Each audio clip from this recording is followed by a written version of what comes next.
From Washington, D.C., this is the Muslim News on Muslim Network TV. Assalamu alaikum, I'm Hena Zuberi. First, the headlines. Senate confirms RASHAD HUSSAIN as Ambassador at Large for International Religious Freedom. President Biden warns Omicron variant will spread much more rapidly.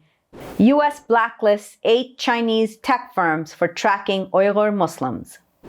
Delhi protests against anti-Muslim citizenship laws. What is the investigative project on terrorism? And Turkey celebrates RUMI on death anniversary.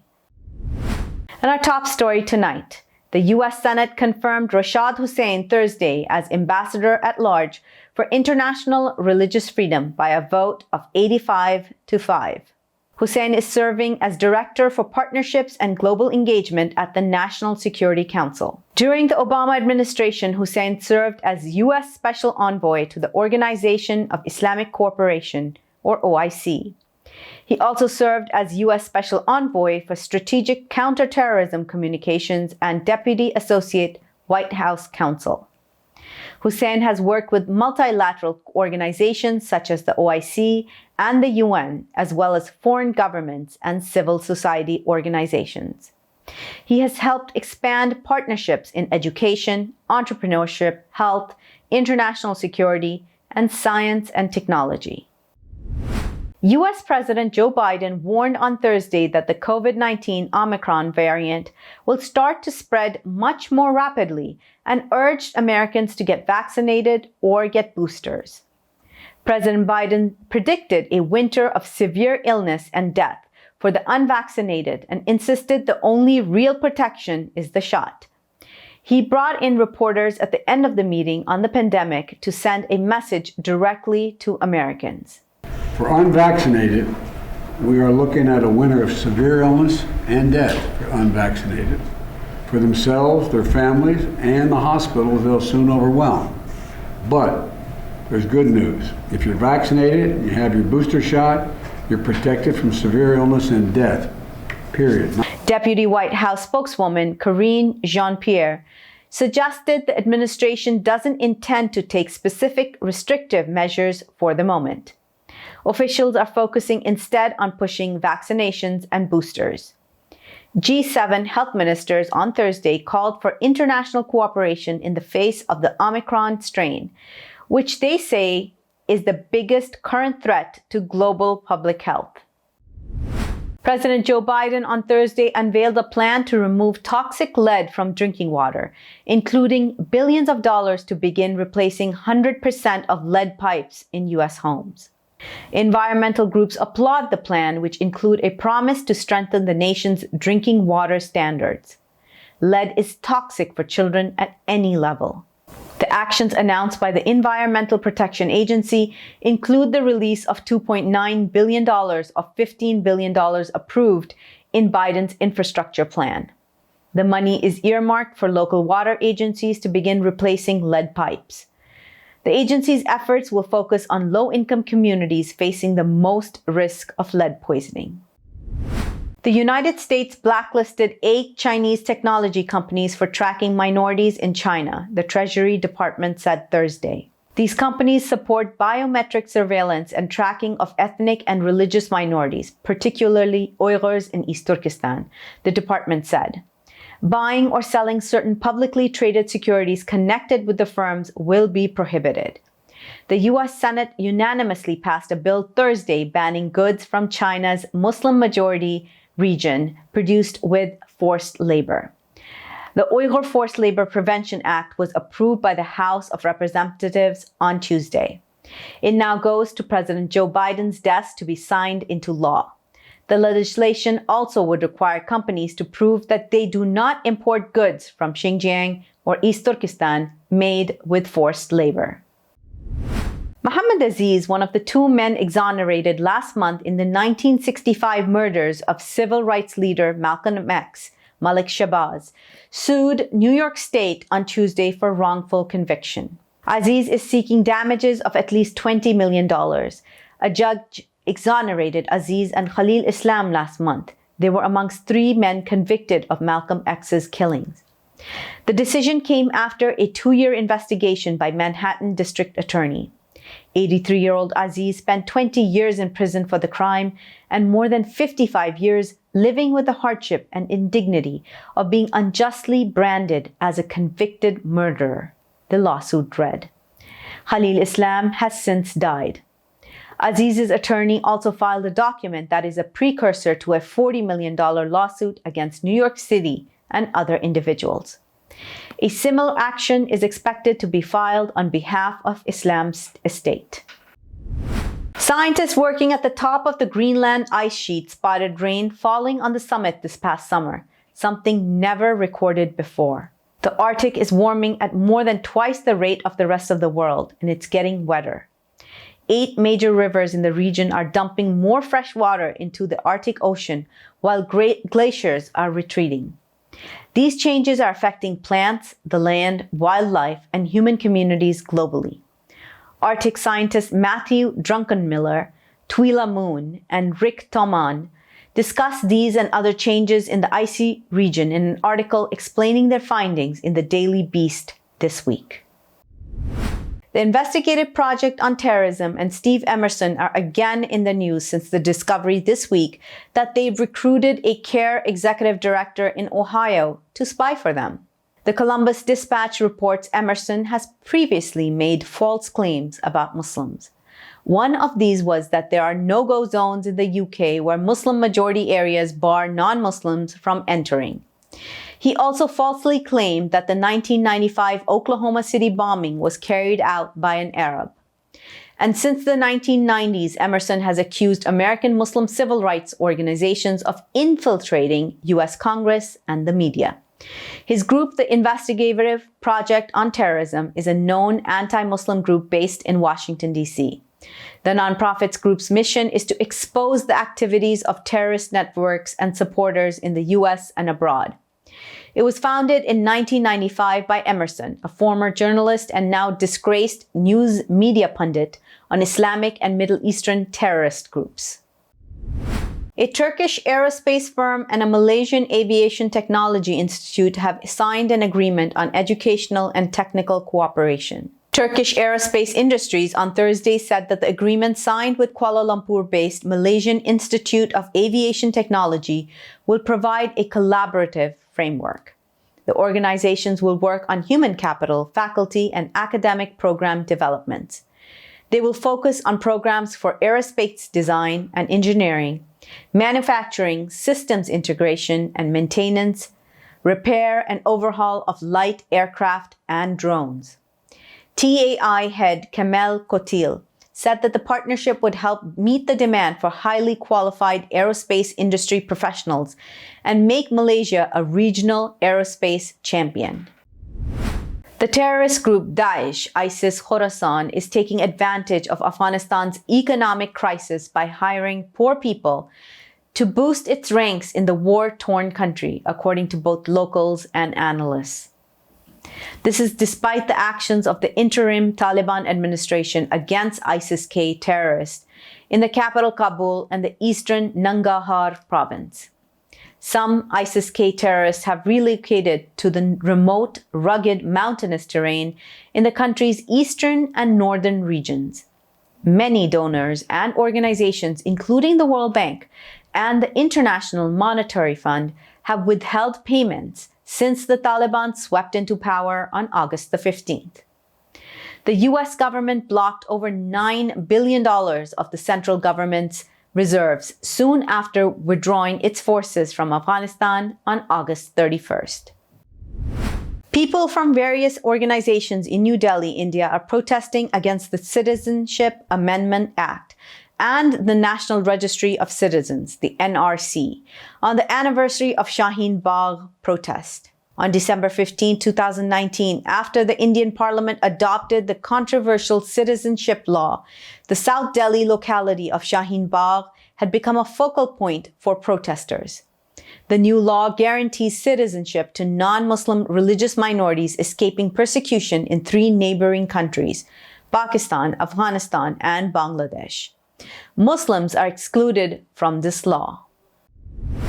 Leaders of the Tablighi Jamaat movement in India responded with anger to Saudi Arabia's decision to ban the movement in the country. The kingdom has described the group as aberrant and perverse and a gateway to terrorism. Times of India reported the group's Shura Council said that the Saudi decision has to be viewed in the context of an influential Western conspiracy to defame a group.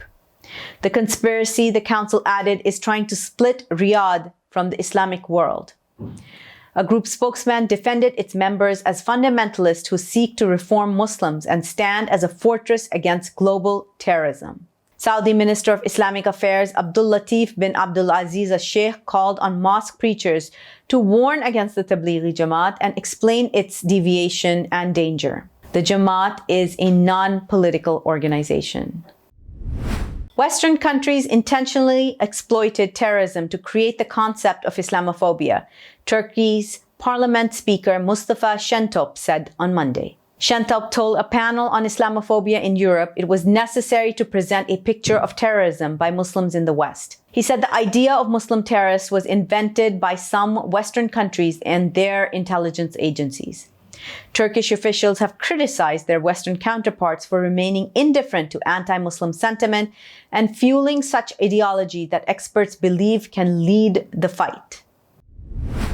France's Interior Minister said Tuesday he had launched a procedure to close a mosque for up to 6 months because of the imam's radical preaching.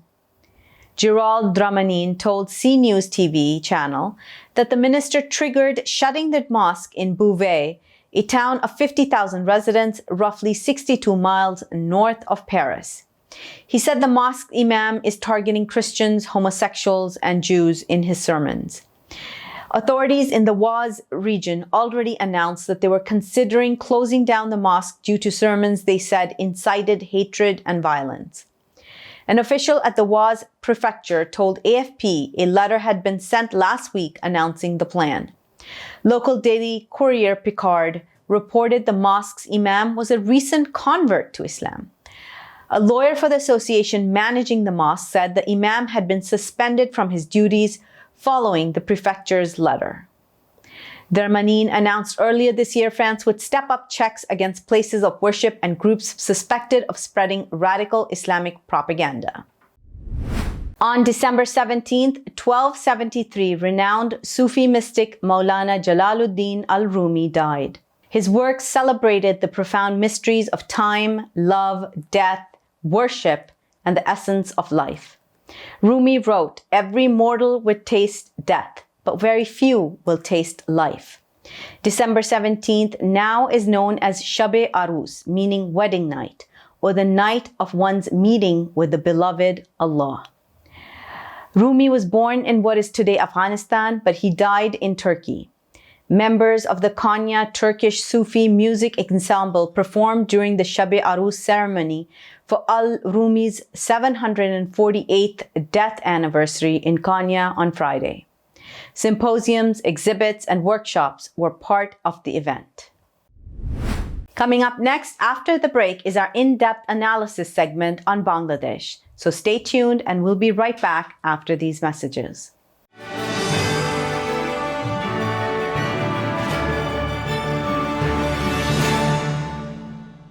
If I could be you, and you could be me for just 1 hour. If we could find a way to get inside each other's minds. Walk a mile in my shoes. Walk a mile in my shoes. Well, before you abuse, criticize, and accuse. Walk a mile in my shoes. There are 16 million children struggling with hunger in America. That's 1 in 5 daughters, sons, neighbors, and classmates who don't know where their next meal is coming from. Yet billions of pounds of good food go to waste every year. It's time we do something about it. Feeding America is a nationwide network of food banks that helps provide meals to millions of kids and families in need. Visit feedingamerica.org to help them feed even more. Together, we can solve hunger. Together, we're feeding America. Despite the development of a COVID-19 vaccine, millions around the world will not have access. We need a vaccine that's free and available to everyone, everywhere. It's time for a people's vaccine. I am what hunger looks like in America. I am an 8-year-old girl who's not excited for the last day of school. Because this may be the last time I'll have lunch. Till September. I am a single father of 2 who works 3 part-time jobs, and that's still not enough to put food on the table.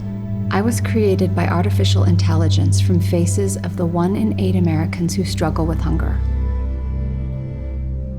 Feeding America, 200 food banks strong.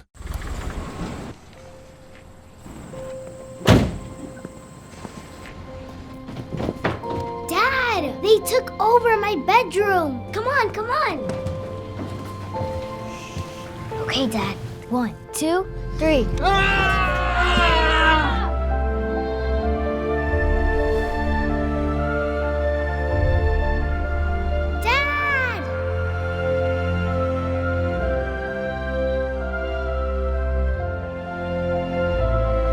You saved me! Dad? Are you okay? I'm fine, dear.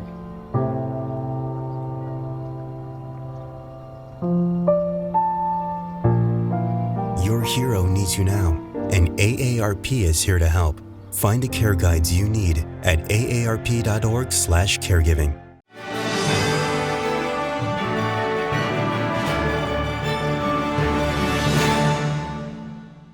Welcome back. Last Friday, the U.S. Treasury Department announced sanctions on an elite Bangladeshi paramilitary force, citing serious human rights abuses. It also sanctioned the current director of the Rapid Action Battalion, RAB, and 5 former senior RAB officials, including a travel ban on Benazir Ahmed, now Bangladesh's top police chief. To discuss this and more, we have with us Mahmoud Rahman. He's the editor of the daily Amar Desh, the second largest national daily and most popular dissident newspaper in Bangladesh. Welcome. Thank you very much. Thank you for being here. Now, the current government in Bangladesh has illegally apparently closed down the newspaper for the work that you've been doing. So congratulations on getting it up online. We totally understand how journalism has been impacted throughout the world. Let's talk more about the sanctions on RAB. Now, the U.S. Army spokesperson said the 2 armies, just in a recent visit, said that 2 armies share a close partnership. And just last month, senior State Department official Kelly Kieterling visited Dhaka and spoke of a desire to expand the relationship. And these sanctions just came a few weeks later. So what is happening here? I think it was coming because the current government in Bangladesh has a horrendous record on human rights. Their record on extrajudicial killings and enforced disappearances is absolutely horrendous. So it is not really a surprise that the sanction is coming. I would rather say that it is belated and too little, too late. In fact, I would have expected more people to be included in that sanction list. And you mentioned about the visit of the former army chief to US.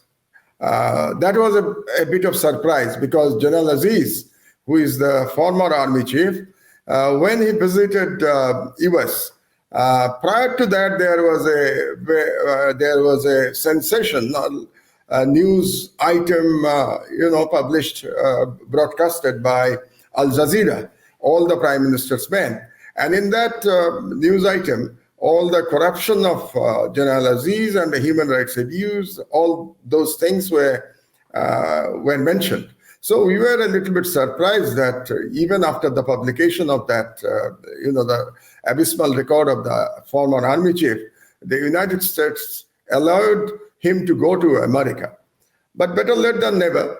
So, the sanction has finally came, and all the human rights activists and the families of the victims are welcoming the sanction.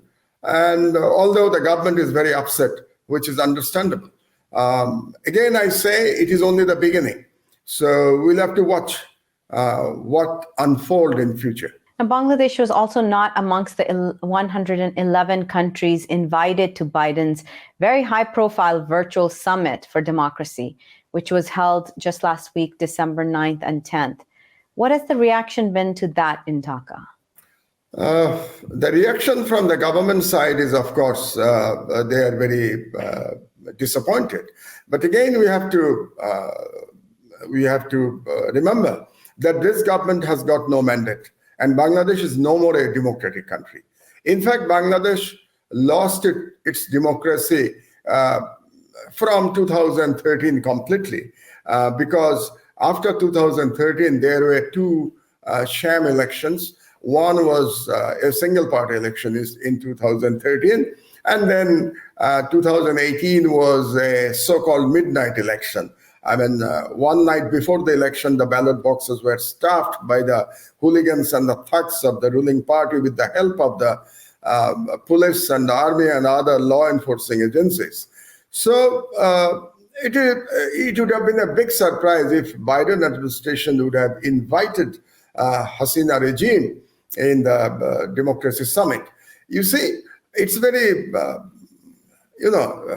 unfortunate that Bangladesh was one of a very few Muslim countries where we practiced democracy from 1991 until 2006. There was a multi-party democracy, there was credible elections, but after 2006, there was a military coup, you know that, in 2007. And the downslide started from that military coup. And ultimately, this country has become a brutally authoritarian and thoroughly corrupt state under the regime of Sheikh Hasina, who is in power for the last 13 years. In fact, Bangladesh can only be equated with countries like, let's say, North Korea. But when I compare between the Kim of North Korea and Hasina of Bangladesh, I think Hasina is more fortunate than Kim, because Hasina is in now power for 13 years. Kim has just completed his 10 years in power. But Kim is more or less ostracized by the international community, whereas Hasina still can travel to many countries. I mean, she can go to United Nations to give speeches in the General Assembly. She can travel to UK and France. Only in the last month, probably, he was traveling to Paris, and with President Macron, they had some bilateral discussion. So that is more surprising. And I'm expecting that after this sanction, now UN will also look into the record of the Bangladeshi peacekeeping forces, because when Washington has imposed sanction against the Bangladeshi people, Bangladeshi law enforcing agency members working in RAB, these are basically coming from the army.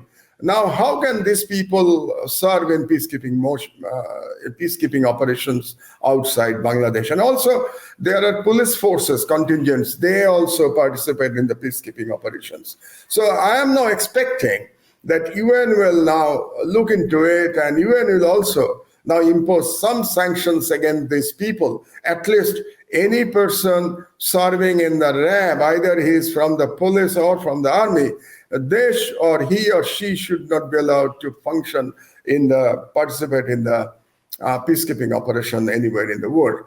You mentioned Sheikh Hasina's position on the world stage. What do you think are the geopolitical repercussions of this action by the U.S. government, aside from UN activity, perhaps on human rights abuses in Bangladesh? What does Bangladesh's role with China, with the United States putting in much more weapons and money into Pentagon's budget in that region? So let's talk a little bit about that.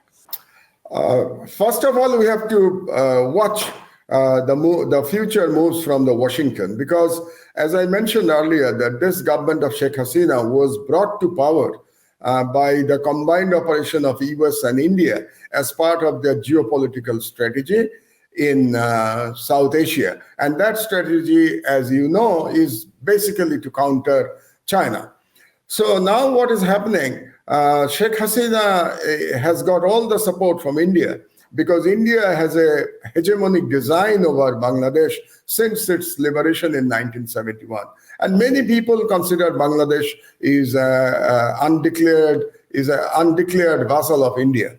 Now, as you know, the America and India, they have strategic relationship. Both of them are member of the so-called Quad to contain China in Asia and Pacific. So unless America decouple Bangladesh from its strategic relationship with India, I don't think there will be much pressure coming from Washington other than this limited sanctions. If they decouple the Bangladesh situation from their strategic relationship with India, in that case, of course, Sheikh Hasina has more to lose. Because if Biden administration, they really mean business and they really believe in what they say, that the human rights and the democracy is going to be the corner pillar of the foreign policy of this administration. If they really mean that, in that case, they should put more pressure on Bangladesh to hold a credible election so that people can choose their leaders. You know, Bangladesh is a very unfortunate situation. This autocratic regime, they are celebrating the golden jubilee of our independence when the people have no liberty. People have no choice. There is no space for any political opposition or, for that matter, for any dissident voice in Bangladesh. So Bangladesh is as worse, as bad, or even worse than what is happening in North Korea. And Bangladesh is also dependent on the United States in many ways because United States is the largest market for Bangladeshi export of garments, of clothing. So that's one area where America can really put pressure on Bangladesh. And secondly, as I already mentioned, the peacekeeping operation participation in the peacekeeping operation by the Bangladesh army and the police contingents. So that is another area. And thirdly, Sheikh Hasina can move toward China, but we have to understand that there is not much bilateral trade. I mean, there is bilateral trade between China and Bangladesh, but it is more a one way. The more import is coming from China, not so much export. Bangladesh is dependent on export in Western markets mostly. So we have to see whether the other Western countries like UK and the EU and Canada, of course, they follow the American example. And they also impose some sort of sanction against the perpetrator of human rights abuse in Bangladesh. As we wrap up, can you update us on the treatment of Begum Khalid Azir? You see, this is very unfortunate that Begum Khalid Azir, the most popular politician in Bangladesh, I mean, she never lost in an election. She's the only politician who has never lost in any election in her life. And she was prime minister, elected prime minister for 3 times. She was there, but now she is suffering and probably she's fighting for her life. And the case against her was fabricated and politically motivated. Unfortunately, the judiciary in Bangladesh is completely dysfunctional and partisan. So Sheikh Hasina can get any judgment what she wants from the judiciary. You are aware that even a sitting Chief Justice was kicked out of the country by Sheikh Hasina because in some way he refused to follow Sheikh Hasina's instruction in certain cases. So he was later kicked out of the country, and other cases were charged against him, and he probably there is a judgment of few years of jail sentence against him. So that is the situation of the judiciary. So you don't have any justice in Bangladesh. Now, if you consider in any civilized state, a leader of the stature of Begum Khalid Azir And if we consider her health situation, as I said, she is suffering from advanced stage of liver cirrhosis, and there is internal bleeding, there is the life-threatening disease, but this government is not allowing her to go abroad for treatment, and this specialized treatment is available in only 3 or 4 countries, including United States of America, UK, and Germany. But this government is not allowing her to go. And we expect that the international community will put pressure on this authoritarian regime to allow Begum Khalid to go abroad for her treatment and try to save her life. Well, thank you so much for your time, Mr. Rahman, and for your work. Thank you very much, and I especially thank you for having me here and for this wonderful interview. Those were some heavy words on the state of democracy in Bangladesh. That's all from our Washington studios tonight. Thank you for tuning in. You can find previous episodes and more on our YouTube and Facebook. For more content, keep watching Muslim Network TV or visit muslimnetwork.tv. Assalamu alaikum and good night.